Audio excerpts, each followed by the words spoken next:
नमस्कार. भारतीय जनता पार्टी प्रदेश कार्यालयामध्ये आयोजित या पत्रकार परिषदेमध्ये आपल्या सगळ्यांचं स्वागत. जनाब संजय राऊत यांनी ईस्ट इंडिया कंपनीची भारतीय जनता पार्टीसोबत तुलना केली.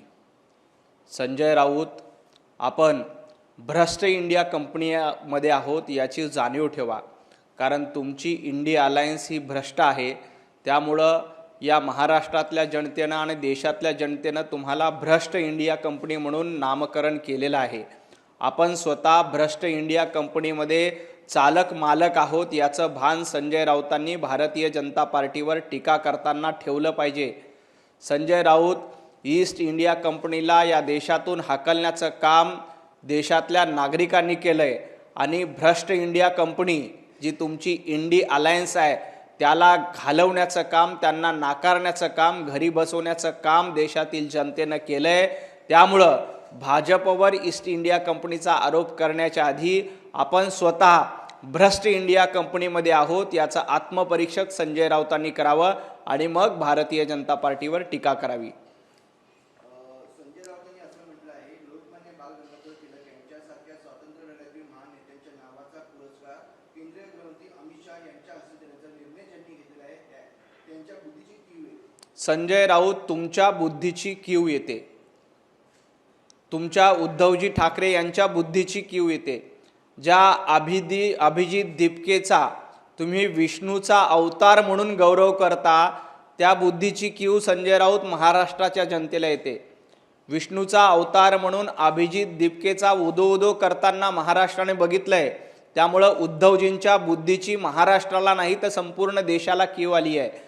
अमित भाई शहा यांचं कर्तृत्व काय आहे हे देशाने बघितलंय आणि ज्या पद्धतीनं उद्धवजी ठाकरे यांनी अभिजित दीपकेला थेट विष्णूचा अवतार म्हणून त्यांचं गुणगौरव केला, त्यांच्या बुद्धीचा कीव संजय राऊत तुम्हाला आला नाही का? पुणेकरांनी अजित डोभाल यांची योग्य निवड या पुरस्कारासाठी केलेली आहे आणि अमित भाई शहा यांच्या हस्ते या पुरस्काराचा वितरण केलं जाणार आहे, त्याचं प्रदान केलं जाणार आहे, याचा आम्हाला आनंद आहे. परंतु ज्या अभिजित दीपकेचं कौतुक करताना तुम्ही देवदेवतांचा अपमान करताय, अभिजित दीपकेला थेट विष्णूचा अवतार म्हणून त्यांचं गुणगौरव गाताय, त्यावेळेला उद्धवजींच्या बुद्धीची संजय राऊतांनी कीव केली पाहिजे. संजय राऊत असं म्हणतात की चंद्रकांत पाटील यांना नोबेल पुरस्कार दिला पाहिजे, कारण की दगडावरचे कसे आधार कार्डवर लीक केलं जातं असं चंद्रकांत पाटील म्हणतात. त्यावर संजय राऊत संजय राऊत, इधर से आलू डालूंगा उधर से सोना निकालूंगा हे संशोधन ज्या राहुल गांधींनी केलं होतं त्यांना या जगातला नाही तर अंतराळातला एखादा पुरस्कार दिला पाहिजे, त्याची शिफारस संजय राऊतांनी करावी. चंद्रकांत दादांच्या वक्तव्याचा विपर्यास केलाय. परंतु ज्या पद्धतीनं राहुल गांधींनी निवडणुकीच्या काळामध्ये सांगितलं होतं की ऐसी मशीन लावूंगा इधर से आलू डालूंगा उधर से सोना निकालूंगा, राहुल गांधींच्या या संशोधनाबद्दल संजय राऊत तुम्ही नेमकी कुठल्या पुरस्काराची घोषणा करणार आहात? राहुल गांधींना नेमका याबद्दल कुठला पुरस्कार दिला पाहिजे एकदा संजय राऊतांनी सांगावं.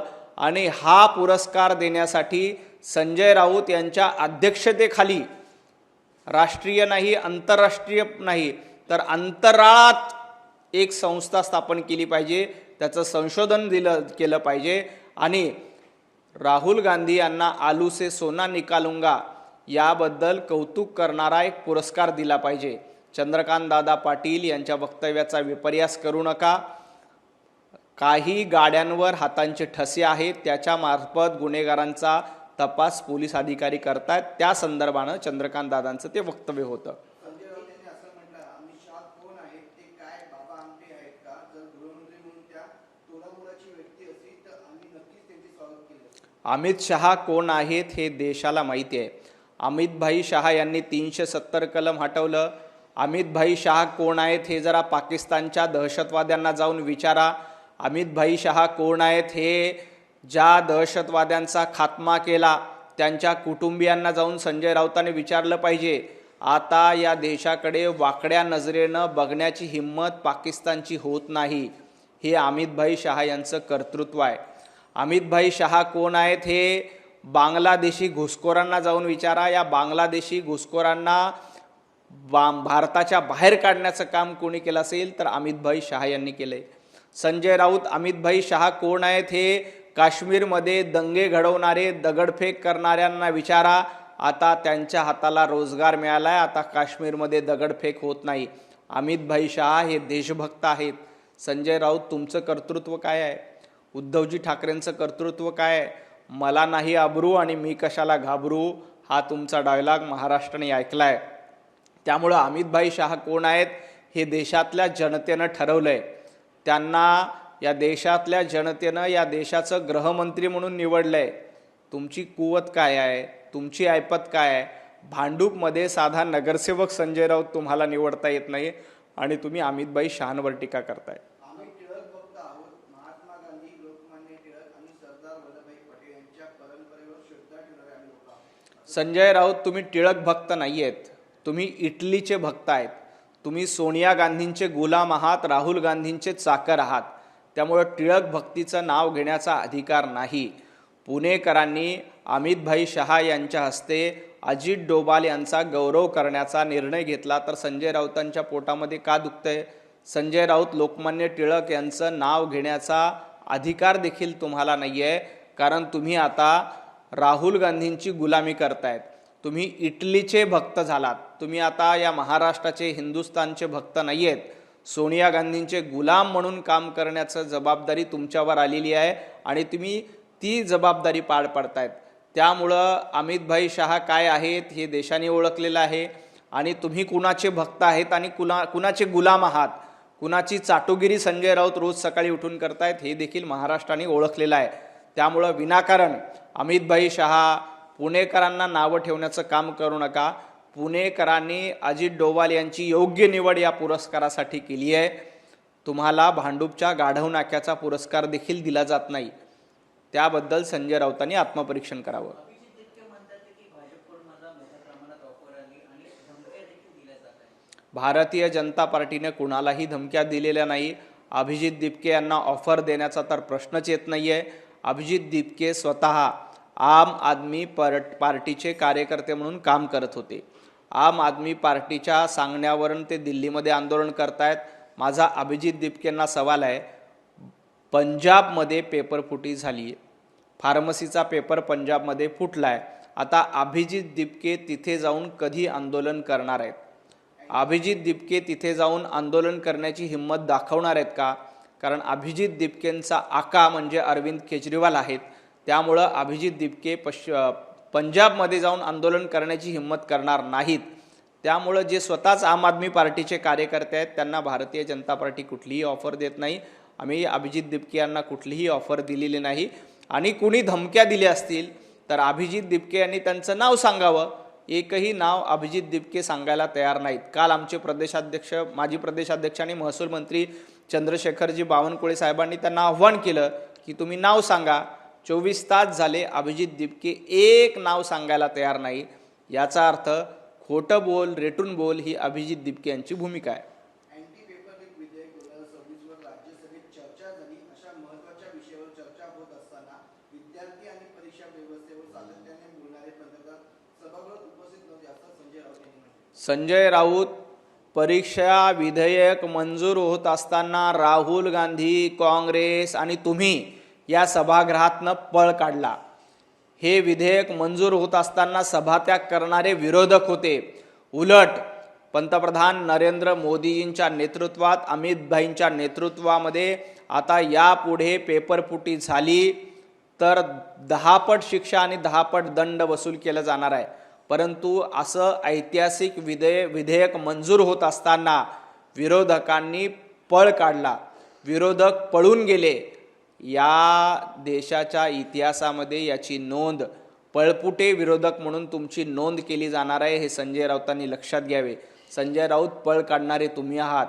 हे विधेयक लोकसभेमध्ये आणि राज्यसभेमध्ये मंजूर होत असताना तुम्हाला तिथं थांबावंसं वाटलं नाही, कारण तुम्हाला या देशामध्ये विद्यार्थ्यांचं हित नको आहे. तुम्हाला आदित्य ठाकरेंचं हित हवं आहे, तुम्हाला अमित ठाकरेंचं हित हवं आहे, तुम्हाला राहुल गांधींचं हित हवं आहे. या देशातल्या विद्यार्थ्यांशी आणि जैन तुमचं काहीही देणं घेणं नाही. फक्त राजकीय पोळी भाजायची एवढंच तुमच्या हातामध्ये आहे. जितेंद्र आव्हाड यांच्या ज्या कन्या आहेत नताशा राऊत, त्यांनी ट्विट केले, जेव्हा एखाद्या विशिष्ट पक्षाचे खासदार किंवा नेते सत्तेत जाण्याचा निर्णय घेतात तेव्हा काहीतरी मोठा घटना घडते. मात्र ती जी आहे ते ईश्वराचं संकेत, त्यामुळे आपण जिथं आहोत तिथंच राहू. नाही, मला नताशा आव्हाड यांच्याबद्दल बोलायचं नाही, कारण त्या राजकारणामध्ये नाही आहेत. का कुठल्या घटनेच्या पार्श्वभूमीवर ट्विट केलंय हे जितेंद्र आव्हाड यांनी सांगितलं पाहिजे. वंदे मातरम या विषयावर पंतप्रधानांनी विशेष अधिवेशन बोलावले तेव्हा पंतप्रधान स्वतः संसदेत उपस्थित नव्हते आणि गृहमंत्री अमित शाह देखील सदोगत नव्हते. संजय राऊत, वंदे मातरम हे विधेयक आमच्या अस्मितेसाठी होतं. अगर इस देश में रहना होगा, वंदे मातरम कहना होगा, हे आम्ही वारंवार घोषणा देऊन सांगत होतो. आता या देशामध्ये कुणीही वंदे मातरमचा अपमान केला तर त्याला शिक्षा होणार आहे, त्याला कारावास होणार आहे, त्याला तुरुंगवास होणार आहे. अशा पद्धतीचं ऐतिहासिक विधेयक पंतप्रधान नरेंद्र मोदीजी, अमितभाई शहा यांच्या नेतृत्वामध्ये मंजूर झाले. परंतु तुम्हाला सातत्यानं वंदे मातरमचा विरोध करायचा आहे. तुम्हाला वंदे मातरम नको आहे. तुम्हाला पाकिस्तानचं प्रेम हवं आहे, तुम्हाला बांगलादेशचं प्रेम हवं, तुम्हाला आता औरंगजेब प्रिय आहे, तुम्हाला अफजल खान प्रिय आहे, त्यामुळे तुम्ही वंदे मातरमला विरोध करणं साहजिक आहे. परंतु एक लक्षात घ्या, पंतप्रधान नरेंद्र मोदीजी पंतप्रधान असताना वंदे मातरमला 150 वर्ष पूर्ण झाल्याबद्दल या देशामध्ये संसदेमध्ये विशेष चर्चा करणारे हे पंतप्रधान नरेंद्र मोदीजी होते, अमितभाई शहा होते. आजपर्यंत संपूर्ण वंदे मातरम गायलं जात नव्हतं. यापुढे देशाच्या संसदेमध्ये, विधानसभेमध्ये, महापालिकांमध्ये, शाळांमध्ये संपूर्ण वंदे मातरम गायलं जाणार आहे.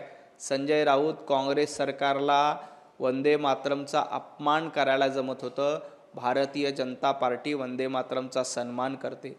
काल राहुल गांधींचा एक व्हिडिओ बघितला.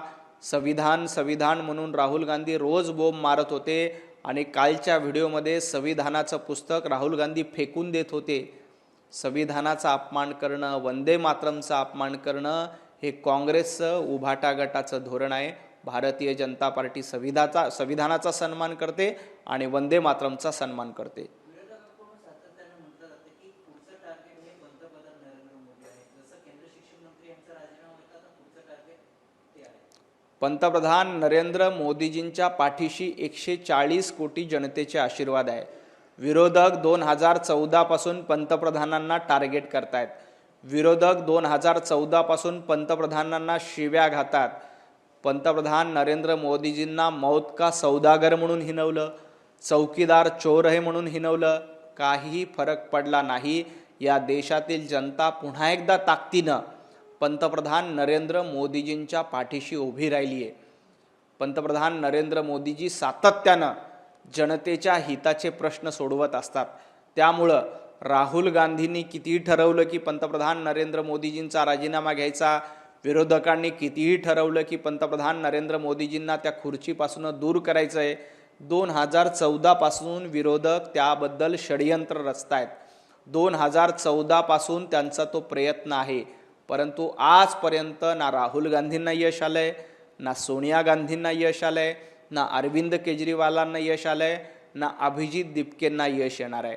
पंतप्रधान नरेंद्र मोदीजींना कितीही शिव्या दिल्या तरी त्यांनी काहीही फरक पडणार नाही. गाली को गहना बनाना मेरी आदत है क्योंकि मैं तलवार के नोक पे चलने वाला इंसान हूँ, हे पंतप्रधान नरेंद्र मोदीजींचं ब्रीद वाक्य आहे. त्यामुळे तुम्ही शिव्या दिल्या तरी मोदीजींना काहीही फरक पडणार नाही. 140 कोटी जनता मोदीजींच्या पाठीशी आहे. राहुल गांधी यांची पोस्ट ही चर्चेमध्ये आहे. त्यांनी पंतप्रधान नरेंद्र मोदी आणि अमित शहा यांच्यावरती हल्लाबोल केलेला आहे. ते म्हणतात की भारताचा भूतकाळ भविष्याची काळजी न बघा. तुम्ही भारताचा भूतकाळ आणि भविष्याची काळजी बघा. भारताचा भूतकाळ काँग्रेस आहे, भारताचं वर्तमान भारतीय जनता पार्टी आहे आणि भारताचं भविष्य देखील भारतीय जनता पार्टीच आहे.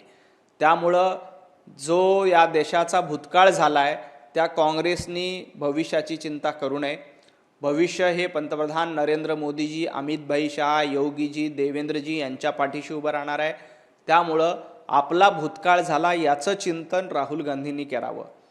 आपण काँग्रेसनी 60 वर्ष या देशाला लूटलं, एक नीट प्रकल्प करू शकले नाहीत. एम्स असतील, IIT असतील, रुग्णालय असतील, हे 10-15 पटीनं वाढवण्याचं काम पंतप्रधान नरेंद्र मोदीजींनी केलं आहे. या देशामध्ये IIT किती होत्या आणि पंतप्रधान नरेंद्र मोदीजी पंतप्रधान झाल्यानंतर गेल्या 12 वर्षात IIT 3 पट वाढलेत, एम्स 3 पट वाढलेत, एअरपोर्ट 4 पटीनं वाढलेले आहेत. अशा पद्धतीनं पंतप्रधान नरेंद्र मोदीजींचं कर्तृत्व आहे. या देशामध्ये साधा रस्ता देखील सुरळीत नव्हता, धड नव्हता, खड्ड्यांचा रस्ता असायचा. परंतु गेल्या 12 वर्षामध्ये आपण सगळीकडे अतिशय चांगले रस्त्यांचं जाळं उभं करण्याचं काम पंतप्रधान नरेंद्र मोदीजींच्या कार्यकाळात केले. माननीय मुख्यमंत्री देवेंद्रजी फडणवीस यांनी प्रत्येक जिल्ह्यामध्ये अद्ययावत असं शासकीय रुग्णालय आणि शासकीय वैद्यकीय महाविद्यालय सुरू करण्याचं काम केलंय. राहुल गांधी आणि काँग्रेसच्या काळामध्ये नेमकं काय झालं होतं आणि मोदीजींच्या काळामध्ये काय सुरू आहे ते देश बघतोय. त्यामुळं भूतकाळ काँग्रेस होता, वर्तमान भारतीय जनता पार्टी आहे आणि भविष्य देखील भारतीय जनता पार्टीच्या सोबतच आहे. मनोज जरांगे पाटील यांना कालच माननीय मुख्यमंत्री देवेंद्रजी फडणवीस साहेबांनी उत्तर दिले की ज्यांना जात प्रमाणपत्र हवंय त्यांच्याकडे जे योग्य कागदपत्र आहेत अशा लोकांना तातडीनं जात प्रमाणपत्र दिलं जातं, कुठेही पेंडन्सी नाही. मनोज जरांगे पाटील यांना आपल्या माध्यमातून माझी विनंती आहे की आपण सरकारसोबत चर्चा करावी. स्वतः या समितीचे अध्यक्ष राधाकृष्ण विखे पाटील मनोज जरांगे पाटील यांच्याशी चर्चा करायला तयार आहेत. आमचे नेते प्रसादजी लाड देखील यांच्याशी चर्चा करायला तयार आहेत. चर्चेतून मार्ग काढावा. मराठा आरक्षणासाठी सर्वाधिक हिताचा निर्णय एकाही मुख्यमंत्र्यांनी घेतला नव्हता, ते माननीय देवेंद्रजी फडणवीस साहेबांनी घेतलेला आहे. देवाभाऊ सातत्यानं मराठा आरक्षणाच्या पाठीशी उभे राहिले. OBC प्रमाणे मराठा समाजातल्या विद्यार्थ्यांना सवलती मिळाल्या पाहिजे यासाठी सगळ्यात पहिलं पाऊल कोणी उचललं असेल तर देवाभाऊंनी उचललंय. काँग्रेसचे अनेक मुख्यमंत्री होऊन गेले, एकाही मुख्यमंत्र्यांना मराठा समाजाच्या विद्यार्थ्यासाठी एकही निर्णय घेता आला नाही. पण देवेंद्रजी फडणवीस असे एकमेव मुख्यमंत्री आहेत. त्यांनी मराठा समाजाला 2017 साली आरक्षण दिलं. त्यानंतर पुन्हा मुख्यमंत्री झाल्यानंतर पुन्हा एकदा मराठा समाजाला आरक्षण दिलंय. त्यामुळं आपण चर्चा करावी, चर्चेतनं मार्ग काढावा. संसदेमध्ये आंदोलन करण्यात आलं विरोधकांकडनं. अमित शहा यांच्या विरोधात हे आंदोलन होतं आणि खासदार हे साधूच्या वेशामध्ये होते तेव्हा त्या ठिकाणी आंदोलन. ज्या साधूंवर काँग्रेसनी गोळ्या घातल्यात, करपात्री महाराजांवर गो हत्या बंदी करावी यासाठी करपात्री महाराज संसदेवर आंदोलन करत होते, तेव्हा इंदिरा गांधी यांचं सरकार होतं. तेव्हा साधूंवर गोळ्या झाडणारी काँग्रेस आहे. इंदिरा गांधींच्या सरकारने साधूंवर गोळ्या घालून त्यांची हत्या केली, गोमातेची हत्या केली.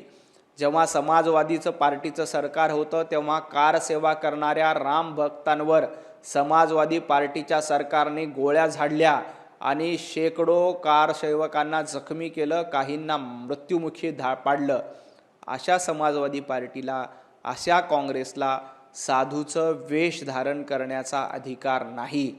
ज्यांनी प्रभू रामचंद्रांचं अस्तित्व नाकारलं होतं, कोर्टामध्ये प्रतिज्ञापत्र सादर केलं की रामाचं अस्तित्वच नाही, ज्यांनी प्रभू रामचंद्रांचं अस्तित्व नाकारलं त्यांना राम मंदिरांबद्दल बोलण्याचा अधिकार नाही. आणि साधूचा वेश तर काँग्रेसने धारणच करू नये, कारण साधू संतांचा अपमान करून करपात्री महाराजांच्या आंदोलनावर ज्या काँग्रेसने गोळ्या झाडल्या होत्या त्यांनी साधू संतांबद्दल बोलू नये. कारण तुमच्या हाताने, तुमचे हात हे रक्ताने माखलेले आहेत. आणि महाराष्ट्रामध्ये पालघरमध्ये साधूंचं मॉब लिंचिंग झालं होतं तेव्हा उद्धवजी ठाकरे मुख्यमंत्री होते. त्यामुळं साधू संतांबद्दल ना उद्धवजींना बोलण्याचा अधिकार आहे, ना राहुल गांधींना बोलण्याचा अधिकार आहे, ना काँग्रेस समाजवादी पार्टीला बोलण्याचा अधिकार आहे. केंद्रीय मंत्री आणि खासदार अनुराग ठाकूर यांनी राहुल गांधी यांच्या विरोधात हक्कभंग प्रस्ताव आणला आहे, कारण की राहुल गांधी यांनी संसदेमध्ये अपशब्द वापरले. राहुल गांधी यांनी संसदेमध्ये विद्यार्थ्यांना इडियट म्हणून हिणवलंय. या देशामध्ये इडियट कोण आहे हे 2014 पासून या देशाने ओळखलेलं आहे. त्यामुळं अशा पद्धतीचे अपशब्द संसदेमध्ये लोकसभेमध्ये भाषण करत असताना राहुल गांधींकडनं वापरले गेलेत. त्यामुळं अनुरागजी ठाकूर यांनी राहुल गांधींच्या विरोधात हक्कभंग आणला आहे आणि तो निश्चितपणे मंजूर होईल. यापुढे राहुल गांधी यांनी बोलताना विचार केला पाहिजे आणि आत्मपरीक्षण केलं पाहिजे की इडियट कोण आहे. या देशातल्या तरुणांना, या देशातल्या विद्यार्थ्यांना आणि या देशातल्या मतदारांना तुम्ही अंधभक्त म्हणून हिणवणार असाल, या देशातील विद्यार्थ्यांना तुम्ही इडियट म्हणून हिणवणार असाल, तर या देशातील जनता तुम्हाला माफ करणार नाही. याआधी निवडणुकीमध्ये काँग्रेसचं काय वाटोळं झालं आपण बघितलं. यापुढे देखील काँग्रेसची याच्यापेक्षाही दारुण अवस्था होईल. छात्रों के ऊपर जो लाठीचार्ज किया गया था जंतर मंतर पर, उस पर राहुल गांधी ने अमित शाह का इस्तीफा मांगा था. अब अभिजीत दिपके भी राहुल गांधी के इस मांग को समर्थन दे रहे हैं. इस पर आप क्या कहेंगे? देखिए, छात्रों के ऊपर किसी ने गोलीबारी नहीं की है. कुछ लोग जानबूझकर दंगा फैलाने की कोशिश कर रहे थे. ऐसे लोगों के ऊपर कार्रवाई हो रही है. और जहाँ तक अभिजीत दिपके का सवाल है, मेरा अभिजीत दिपके से सवाल है कि पंजाब में पेपर लीक हुआ है, तो पंजाब सरकार के खिलाफ, पंजाब के एजुकेशन मिनिस्टर के खिलाफ अभिजीत दिपके कब आंदोलन करने वाले हैं, या सिर्फ वो भारतीय जनता पार्टी के खिलाफ आंदोलन करेंगे? अब राहुल गांधी बोल रहे कि अमित भाई शाह ने इस्तीफा देना चाहिए. मेरा राहुल गांधी जी से सवाल है कि आपकी सरकार थी तब कम से कम 150 बार पेपर लीक हुए थे, तो कौन से एजुकेशन मिनिस्टर ने अभी तक पेपर लीक के मामले में इस्तीफा दिया था? तो राहुल गांधी ने ये नौटंकीपना छोड़ना चाहिए. ये नौटंकीबाज है. और राहुल गांधी आज कह रहे हैं कि भारतीय जनता पार्टी भूतकाल था, भविष्य में कांग्रेस होगी. लेकिन ये देश की जनता जानती है कांग्रेस इस देश का भूतकाल है, भारतीय जनता पार्टी वर्तमान और भविष्य है. प्रधानमंत्री नरेंद्र मोदी जी के नेतृत्व में देश का भविष्य और देश की जनता प्रधानमंत्री नरेंद्र मोदी जी के साथ खड़ी है. बहुत बहुत धन्यवाद.